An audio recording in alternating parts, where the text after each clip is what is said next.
1500 caesarean hysterectomy के अंदर है तो उसको PPH लेबल करते हैं, प्राइमरी या सेकेंडरी हो सकता है। क्लियर। तो इन शॉर्ट कि जो active management of third stage of labour होती है इसमें आपने कैसे मैनेज करना होता है, इसमें आपने इंट्रामस्कुलर इंजेक्शन देना होता है 10 unit, okay, 10 international unit oxytocin का, ओके, गिवन जब एंटीरियर शोल्डर डिलीवर हो चुका है या after the delivery of baby. Number 2 early clamping of cord करनी है, early clamping and cutting of umbilical cord है। नंबर 3 कंट्रोल्ड कॉर्ड ट्रैक्शन होती है। तो इस क्वेश्चन के अंदर हमने थर्ड स्टेज ऑफ लेबर को अच्छे से डिस्कस कर लिया, जिसमें साइंस ऑफ सेपरेशन थे, lengthening of umbilical cord, small gush of blood from the placental blood, okay, uterine fundus का राइज हो जाना और फंडस का हार्ड ग्लोबुलर होना। फिर एक्टिव मैनेजमेंट पड़ी कब करते हैं, जब 60 मिनट्स ऑफ फिजियोलॉजिकल मैनेजमेंट हो जाए या ब्लड लॉस क्या हो 500 से ज़्यादा आपको देखने को मिले। और इसमें क्या करते होते हैं, इंट्रामस्कुलर इंजेक्शन देते हैं 10 इंटरनेशनल यूनिट ऑक्सीटोसिन का। Number 2 early clamping and cutting of umbilical cord. तीसरा कहता है कंट्रोल्ड कॉर्ड ट्रैक्शन आपने करना होता है। क्लियर, सही हो गया। इसके बाद नेक्स्ट हम आगे चलते हैं। एक पेशेंट आई है, ओके, इमरजेंसी में विद लेबर पेन्स है, तो लेबर पेन्स की हिस्ट्री में क्या पूछोगे। नंबर 1 पेन की हिस्ट्री है तो पेन का ऑनसेट पूछोगे, ड्यूरेशन पूछोगे, परसेप्शन और स्ट्रेंथ है कि स्ट्रेंथ कितनी होती है। नंबर 2 आपने कोई एब्नॉर्मल वजाइनल डिस्चार्ज या ब्लीडिंग का पूछना होता है। नंबर 3 कोई एक्टिविटी ऑफ फीटस तो नहीं है। नंबर 4 कोई कोमॉर्बिडिटीज़ का पूछना होता है, हाइपरटेंशन या डायबिटीज़। आई थिंक ऐसे सवाल तो आप किसी भी तरीके से कर सकते हैं। अगर आप पेन के ना जो पॉइंट्स होते हैं, SOCRATES, site, onset, character, radiation, aggravating, relieving factor, ये भी आप आराम से लिख सकते होते हैं। ओके, क्वेश्चन नंबर 5 के अंदर प्राइमरी ग्रेविटा जिसको लेबर पेन्स है 4 घंटों से, टर्म प्रेगनेंसी है, ओके, ठीक हो गया, टर्म प्रेगनेंसी है, ओके। और प्राइमरी ग्रेविटा में 12 घंटों का अपने रट्टा मारना होता है, ठीक है। पेल्विक एग्जामिनेशन के अंदर सर्विस की 80% इफेसमेंट है, 4 सेंटीमीटर डायलेटेशन है, that means latent face complete हो चुका है, ओके। मेम्ब्रेन्स मौजूद है, वर्टेक्स -1 पे, पेल्विस एडिक्वेट है। Give her intrapartum management, okay. Intrapartum management सबसे पहले क्या होता है, इंट्रापार्टम मैनेजमेंट के अंदर जो कहानी स्टार्ट होती है हिस्ट्री से और एग्जामिनेशन के साथ है। पहले होता है हिस्ट्री, फिर आपका क्लिनिकल एग्जामिनेशन आता है, फिर जनरल मैनेजमेंट और फिर स्पेसिफिक आ जाती होती है। जनरल में शेविंग है, IV फ्लूइड्स दिया, ब्लडर की केयर की, प्रोफाइलैक्टिक एंटीबायोटिक किया और लेबर की प्रोग्रेस के लिए पार्टोग्राम आपने फिल करना होता है।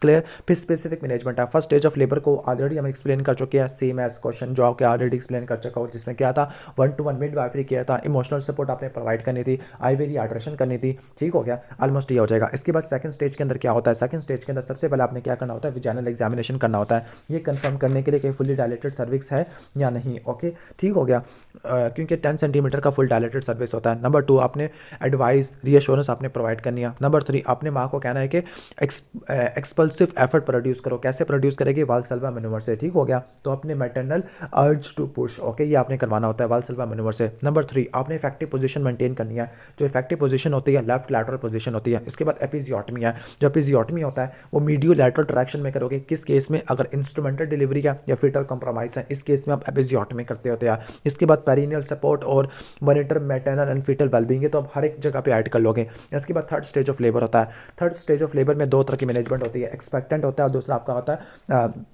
एक्सपेक्टेंट को फिजियोलॉजिकल भी बोलते हैं, दूसरा एक्टिव मैनेजमेंट आती होती है, ओके। जो फिजियोलॉजिकल मैनेजमेंट होती है इसमें ऑक्सीटोसिन नहीं देते होते, cord is allowed to stop pulsating before it is clamp and the cut, okay.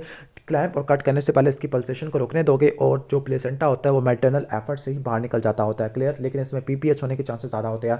अगर आपने PPH को कम करना है 15% से लेकर 5% तक कम कर देना होता है, तो इस केस में आपने एक्टिव मैनेजमेंट करनी है। सेम आपको ऑलरेडी एक्सप्लेन कर चुका हूँ, 10 इंटरनेशनल यूनिट का ऑक्सीटोसिन देते होते हैं। इसके अलावा आपने कंट्रोल्ड कोड ट्रैक्शन करनी होती है, early clamping of the cord आ जाती होती है, क्लियर। इसके बाद नेक्स्ट आ जाते हैं जो क्वेश्चन हो चुके हैं हम उनको छोड़ देते हैं। क्वेश्चन नंबर 7 के अंदर देख लो, क्वेश्चन नंबर 7 के अंदर 39 वीक्स है, रेगुलर पेनफुल यूट्राइन कॉन्ट्रैक्शन है, blood stain vaginal blood stain discharge भी है, ओके। ब्लड स्टेन डिस्चार्ज है, विजाइनल एग्जामिनेशन के अंदर partially fair cervix 3 centimetre dilated का है और फीटल हार्ट रेट भी नॉर्मल है। तो डायग्नोसिस क्या होता है, फर्स्ट स्टेज ऑफ लेबर है, okay, first stage of labour आ गई है, ओके, सही हो गया। और 4 घंटे है, रेगुलर पेनफुल यूट्राइन कॉन्ट्रैक्शन है, और यानी जो लेटेंट फेज होता है ना आपको पता है 3 से लेकर 8 घंटे का होता है। बाकी मैनेजमेंट तो ऑलमोस्ट हो जाएगा, ये भी सारा हो जाएगा। बेनिफिट्स ऑफ एक्टिव मैनेजमेंट क्या होती है, पोस्टमार्टम के जो हेमरेज होता है 15 से लेकर 5% तक चला जाता होता है। इसके बाद एक फीमेल आई है जो कि लेबर पेन के साथ आई होती है। How will you do to confirm the labour, तो सबसे पहले क्या करोगे, वजाइनल एग्जामिनेशन कर लोगे, पर वजाइनल एग्जामिनेशन सर इसकी डायलिटेशन और फेसमेंट वगैरह देख लोगे, ओके। नंबर 2 रेगुलर, ये क्या है, अच्छा, regular and increasing frequency, okay. जो लेबर पेन्स की ना फ्रीक्वेंसी एंड ड्यूरेशन पड़ना शुरू हो जाता होता है, ओके। लोअर एब्डोमन या बैक का पेन आपको देखने को मिलता होता है, पता नहीं सफ़ा तो चेंज नहीं हो गया,